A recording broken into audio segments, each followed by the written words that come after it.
I've been so used to being a voice for others, always encouraging others to fight for their dreams and to empower themselves. But these past few days have been hard to take that advice for myself.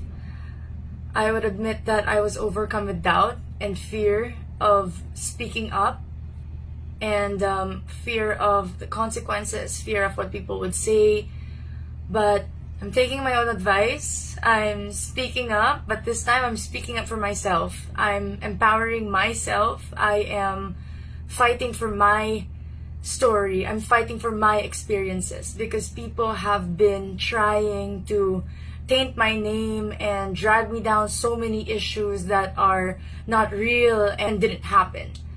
And I'm not doing this, I'm not sharing all this to attack anyone or to hurt anyone.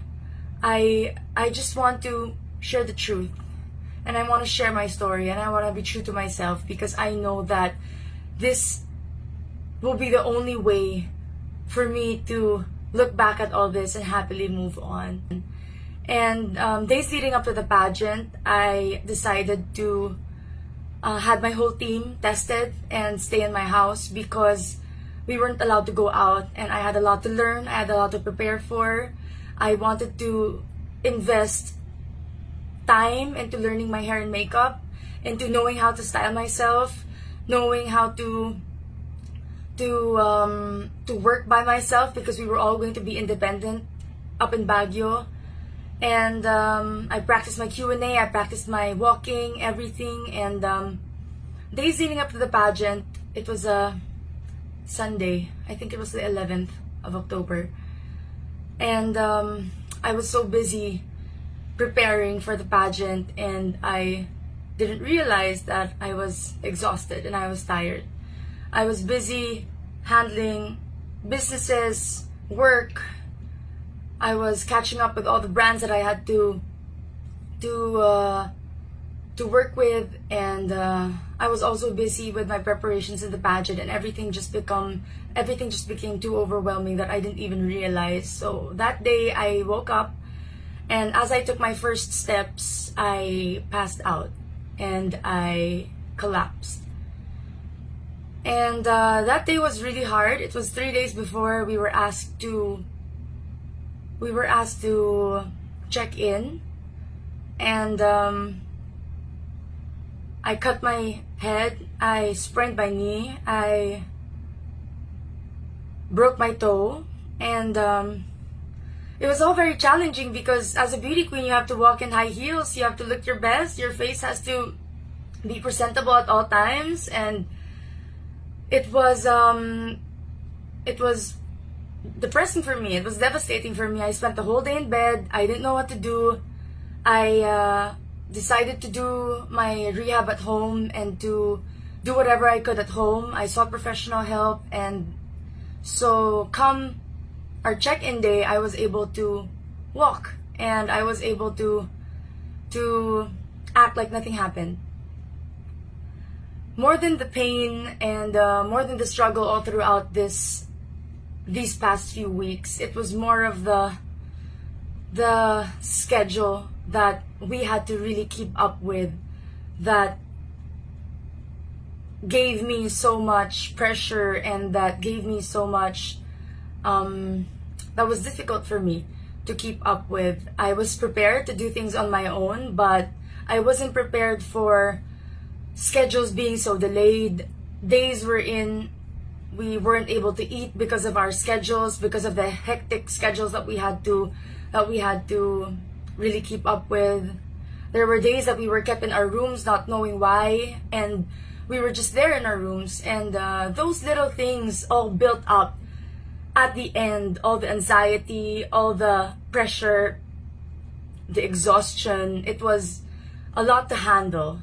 We continued on to our activities, and we had the best night of my journey as a candidate, and I had my best memory getting to bond with all the girls, getting to spend time with them, because we weren't able to due to pandemic protocols, and we were able to bond that night. I got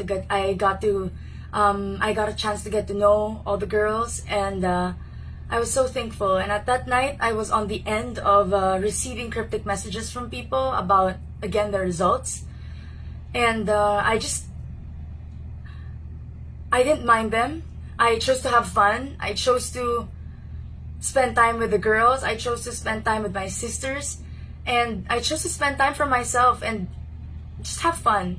And early in the morning of the 25th, at around 3 a.m., I heard things that I wasn't supposed to hear. And it hurt. I must admit, I went back to my room and I cried so hard. I just got out and went to my room and wanted to be by myself, and all these questions just came back to my head. Everything that I've been hearing for the past 2 days just came rushing in my head, and I was heartbroken. I was devastated that night, and I called my family and I wanted to go home.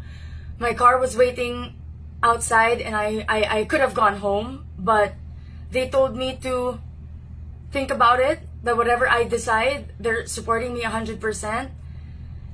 And they told me to pray. And after that, I took their advice and I slept on it. I woke up the next day and I wasn't feeling too well. But one candidate told me, because I wanted to go home so bad, and one candidate told me and asked me, "What's your purpose?" And that made me realize why I was there. It made me realize that I was there because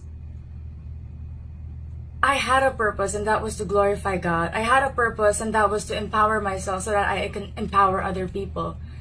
And I held true to that until the very end. I put on my makeup, I stood up, I got dressed, I smiled, I looked pretty, and went down deliberately when it was already long gown. And top 16 was already walking for their long gown. And I knew that not so long we would crown the winner and everything would be over and I would be able to go home. And so I went down, and for one last time I told myself to smile for the show, for the cameras. And I did that. I went down, I sat down, I smiled, I greeted everyone, and news of the winner already leaked online because of I think the streaming, it was more advanced than ours. But when I got down, I saw that our feed was so delayed, and it was only part of the announcement of the top 16. And so many people came to me and was hugging me, and a lot of tears were happening around, and so many questions of why, how, what, just overwhelming me too much. And after knowing what I knew the past 2 days, everything just came crashing down on me. And I couldn't handle. I admit I wasn't strong enough to handle that at that moment. And I knew I was going to break down. I knew I was going to cry, and I didn't want to do that in front of the cameras. They tried so hard to get a breakdown off of me in the past, and it never worked. And I told them that I will not give them the satisfaction. And I went to the production and I told them that it was too hard for me, that I can't stay here. And I told them that I really want to leave. Can we please fast forward the feed? Because they already announced online who the winner was. And they said they can't because we have to finish the feed and we're filming. And I said, I can't do this. And I said, can we please just finish? And they told me they had to take the picture. And I said, can we just do it now? And they said they couldn't. And I said, I'm sorry that I had to leave. And I left. And at that moment, I just realized that for 9 months, I kept putting this journey first. I kept putting this organization first. And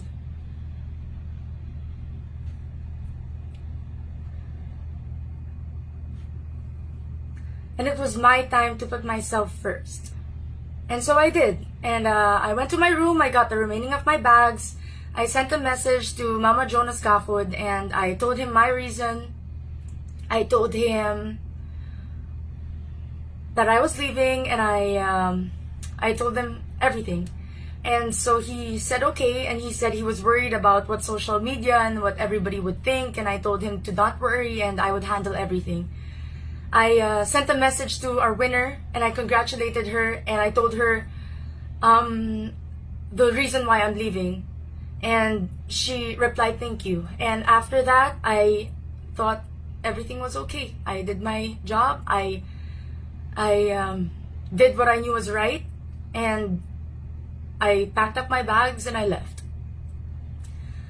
On my way home, I was exhausted and I passed out in the car, and I was just asleep the whole ride. And upon reaching Manila, my family was there and they were telling me everything that was happening online and everything that, all the stories and all the issues that people were making up, and I just couldn't believe it. I couldn't believe that people are capable of such things, that we're in this beauty pageant, joining because of our dreams, because we want to empower people, but it's so toxic.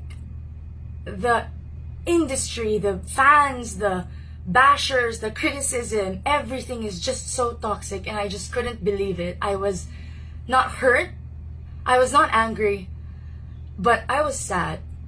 I was sad because so many girls just like me dream of this platform, dream of this position, because we know it is meant for something good, but so much people who aren't even connected to the organization are just trying to tear everybody down. And it just saddens me that in the midst of this pandemic, in the midst of a celebration such as a beauty pageant, the first ever Miss Universe Philippines, there are people who have it in their hearts to criticize and to spread rumors and to spread so much lies, and I just couldn't take it. I blocked out social media. I checked out of social media. I decided to take time for myself and to rest and to recover from a very exhausting 2 weeks and trying to get ready to go back into volleyball training and into work and to managing stuff. And I just slept.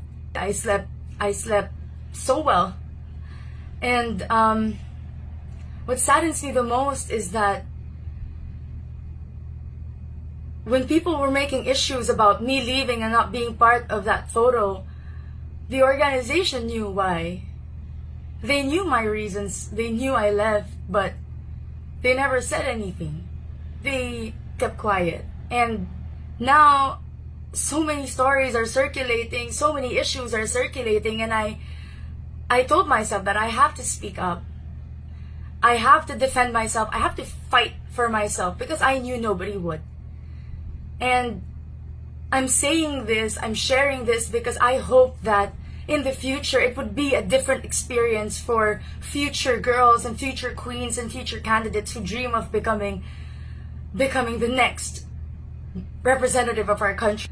But I also want to take this time to remind everybody that we should stop bashing. We should stop spreading lies and negativity. And it doesn't mean that even though we are free to speak our hearts and our minds and share our passions about a certain topic, that it is okay to bring and take people down just because we feel bad.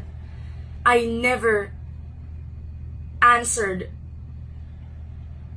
bashers online because I respect people's opinion, and right now I hope that they respect mine, because this is my story, this is my experience, and I really want to tell everybody that I'm not alone in this. There are a lot of us that wish things happened differently, that our journey would have been somehow better, but we do understand the conditions of the pandemic, and we do understand the hardships that everybody had to go through and the adjustments that everybody had to make just to make this possible. And I just hope that people allowed me to accept my fate and my destiny in my own terms. And I just hope that there were things that I shouldn't have heard. I hope that I never heard them, because accepting failure is one thing, but for it to be mixed up with so much doubt and so much uncertainty towards myself as a human being, as a woman, that was something that I needed time to process and I needed time to accept. I know I'm strong. I know I'm confident. I know I am empowered. But at that moment, I doubted everything. I doubted who I was. And I wasn't used to that. It was a very foreign feeling for me. And so I panicked and I did what I had to do. And I do not regret any decision that I ever made in this pageant. I do not regret joining. I do not regret being part of it. I do not regret leaving. And with everything circulating now, it brings me back to 2 years ago when I answered on the national stage a question about fake news. And I want to take this time to remind everybody of that answer, because I know that it was timely and there was a reason it went to me.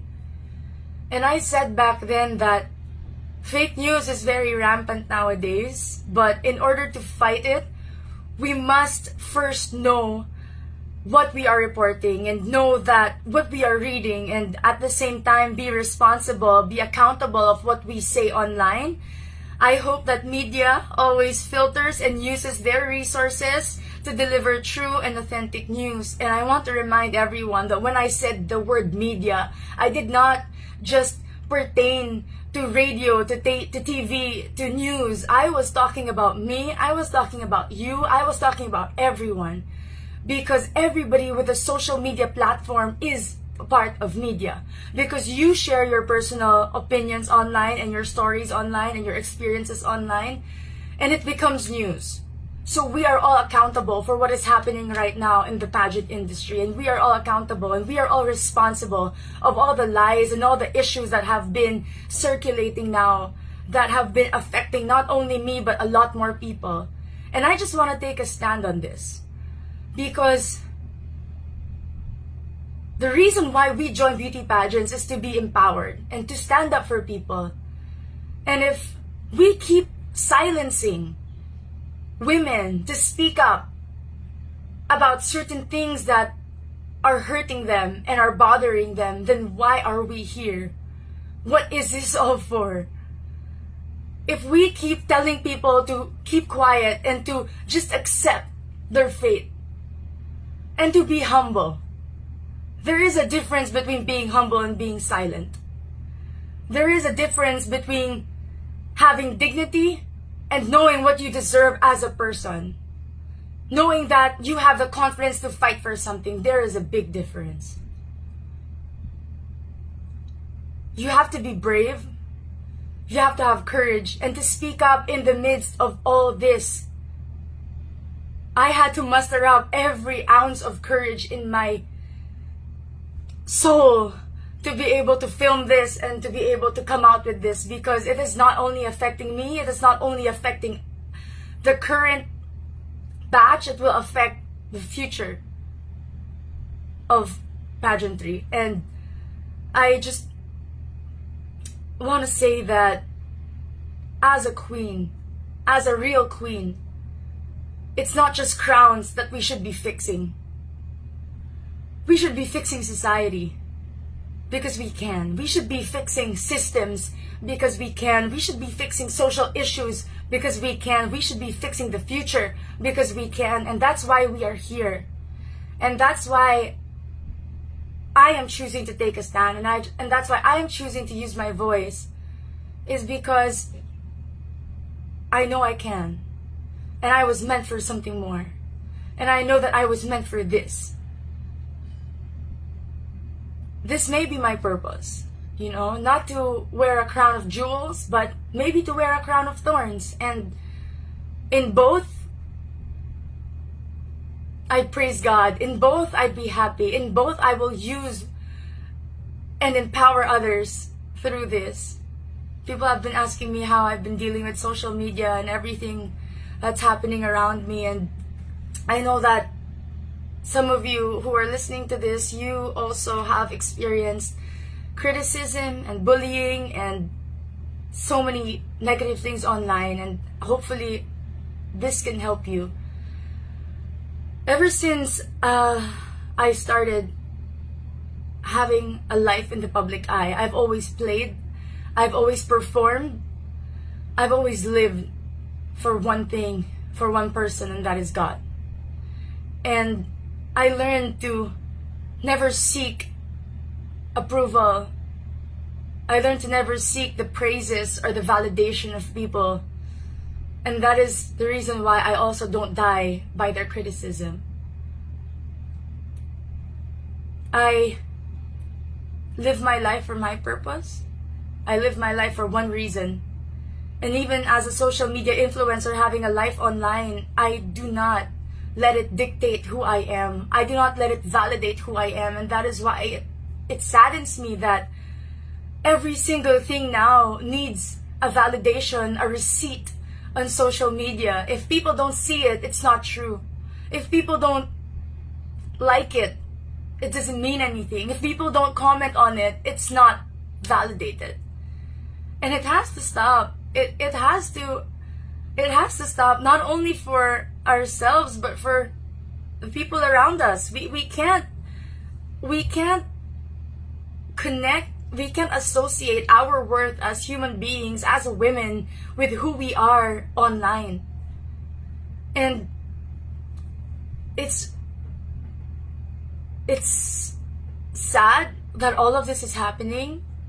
I hope that I could accept, enjoy, and go through this journey as smoothly as possible, but I guess that wasn't the case for me, because I'm here now and I have to speak up about this, and I have to get this out of my chest, because I know that this is the only time that I can really be able to move on. And I'm not doing this to change people's opinion of me. I'm not doing this to convince anyone. I'm doing this to say my truth. I'm doing this to say my experience and to share my story, because I know that somebody out there watching stands with me on this. And I'm not alone standing in this, because all the people behind me, all the women behind me, we are standing for something greater. We are standing for something much more than our pageant experiences.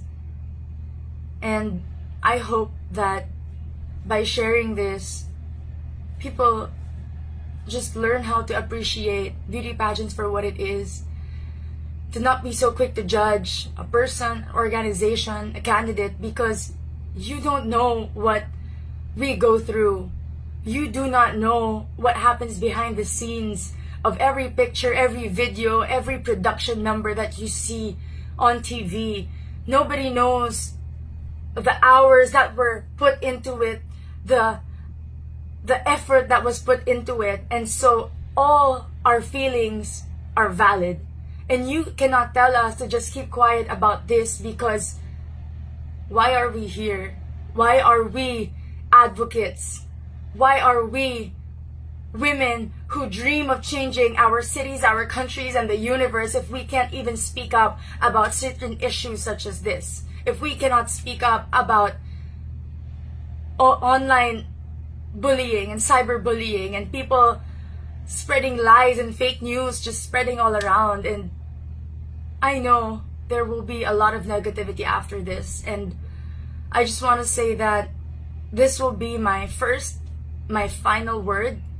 I will not be entertaining questions. I will not be entertaining interviews after this. And once I put this out there, I hope that as much as I respected everybody's opinion of me, the good, the bad, I've embraced all of it. I'm asking all of you to respect mine and to respect my own opinion right now. And after this, we're all gonna move on. We're all gonna be happy. We're all gonna support the person, the organization that we need to support as one country, as one Philippines. And I hope that we may all learn from this and grow from this and just put an end to all of the negativity that everybody has been spreading online.